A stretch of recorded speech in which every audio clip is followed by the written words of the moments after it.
LS6 in it, nice turbo 400 in it with leather interior.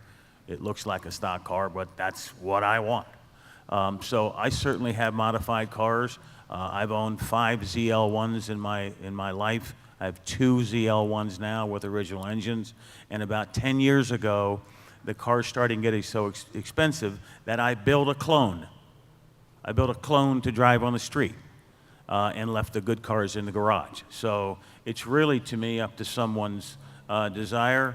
When I was a kid in high school, it's like everybody, I wanted a 55 Chevy with no chrome and a 327 with a 4-speed. And so that's what I got, because that's basically what I wanted. So it's really a personal preference, I believe, in reference to your modifications. Now, in unrestored original, please don't do that. Please don't do that. As the purist, you wouldn't want to do that.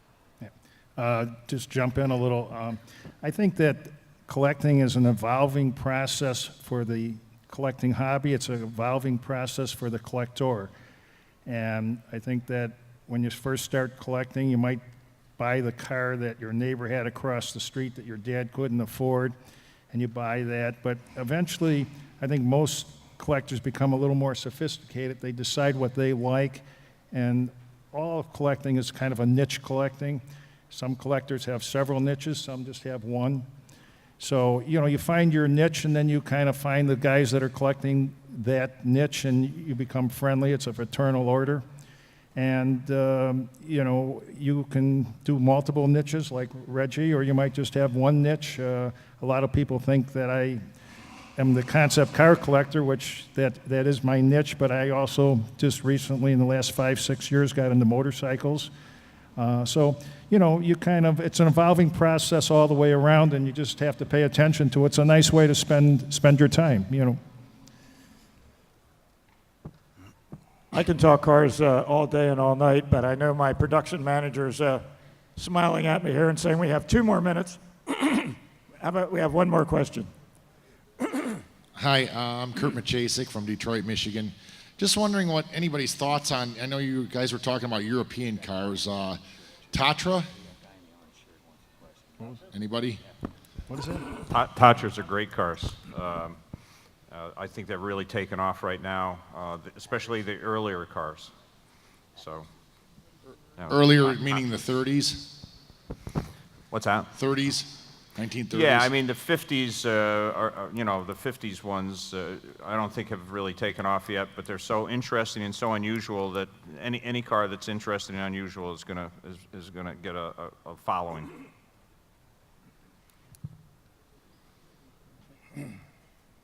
We're going to sneak one more question in, Amy. Gentleman right here in the front. Orange shirt. Orange.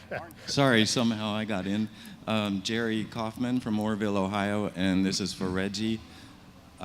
If you're a baseball fan, who wouldn't want to have a car that Reggie Jackson owned? My question is simply, if you know the value of the car as a seller and the buyer, how much premium is typically paid for a car that was owned by a celebrity? I guess I'll call myself a celebrity. Pseudo-celebrity is what I like to say that I am. At the same, what I like to say there is you know, I guess it's exciting if you buy a car that's, for me, $10,000, $20,000, $30,000, and Elvis Presley owned it or something like that.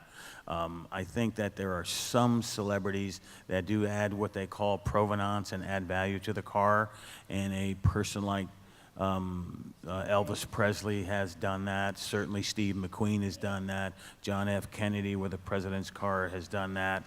Some other large, significant celebrities, I think, certainly. I don't consider myself a guy that owns a car and makes it worth more money. That has not been my experience. I've been in the hobby for 30-some years, and I would say now, in the last 10 years of in collecting cars, that Reggie Jackson's cars do add value because the people that have been around the hobby for 30 years, like these gentlemen here and some of the people I see in the audience, know that I have good stuff. I think what's important is that the guy has good cars. And most of your cars, 99% of them, I think, in the hobby, stand on their own merit. There are a few cars that celebrities can add provenance to or add value to, and you'll see that happening with the price when you stand in the audience. You know, to own something of Reggie Jackson's, probably when I'm gone will have value, and so I hope I don't add provenance yet for the next 30 years. I hope I got another 20 around town. I think Reggie's just being modest. We have one more question. I'm Julius Alexander, and I'm a collector dealer. And I have 3 Survivor cars. There's been a lot of discussion about originality and Survivor. All need things done. And I have seen no standards other than what Dana has published for his Survivor class. Is there going to be a standard established, or do you feel that there is currently a standard established? I wanted to comment on that, but I think that you have 2 guys here that are real experts. I think I'm pretty much a kind of an expert, but I think these guys really specialize in that. I have 60-some cars. I probably have 30 untouched, unrestored, and I'm most proud of them.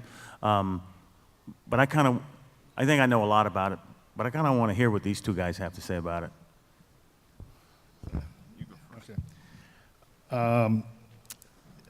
Again, going back to, you know, I have it, you don't. Obviously, with a Survivor car, somebody can take a 55 Chevy convertible, as Reggie would say, and restore it, and so can a lot of other guys. But if you have an original one, you have something, again, that's more unique.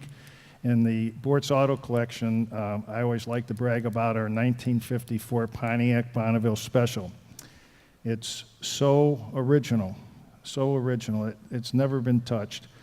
And I like to say that at least 50% of the air in the tires is from 1954. That's how original it is. So, but yeah, and I agree with Reggie, and the other question is about getting advice. Recently, I was doing it for a lot of my friends, and Debbie said you should really start a hobby company. And I started a hobby company called Take Your Car to Auction LLC. And I try and give people advice on how to navigate the auction process, and in some cases buying. But I'm not an expert on, you know, on serial numbers and things like that. But it depends on the realm that you're in. If you're buying Duesenbergs, sometimes serial numbers aren't that important. Guys were changing Duesenberg engines back in the 40s and 50s and 60s, and I don't really hear a lot of people checking Duesenberg serial numbers for the engine. So it depends on the realm that you're in. When you're in the realm of Corvettes, boy, that's the whole show. I mean, they want to know the serial number, the generator. I was looking at a 57 Corvette Fuelie, and the guy was telling me that all the numbers were correct, and then he apologized, and he said, I have to be honest with you. He says, I changed the windshield, and it is a 1957 windshield. However, the car was produced in January, and the windshield date is March. He's apologizing for that. That's the Corvette, you know, that's where the Corvette people think. So you have to decide in the genre that you're in and adjust to that too. So that's all important. But I don't think that there's ever going to be a book that's going to tell you how to judge an original car, because there's so many variations on that. So, and I know that Wayne is probably the ultimate expert on that question, so I'm going to refer to him. You know, basically the answer to your question is there is an organization, it's called FIVA, and it's in Europe and it's here in the United States, and it's certain concours, they go out and they judge cars as a group representing FIVA for the most original car.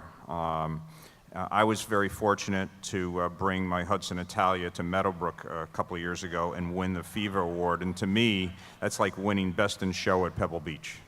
To have FIVA say, this is the best original car at this event, and we recognize it to be that. So there is an organization that does look at your cars for the preservation awards. Their standards, I don't know exactly what their standards are, but it's a great organization, and it's something that if you've got an original car, have them look at your car. This very similar, but my final comment would be that if you can buy an unrestored original car, it certainly puts you at the top of the rung. I think the most valuable cars now are untouched and unrestored.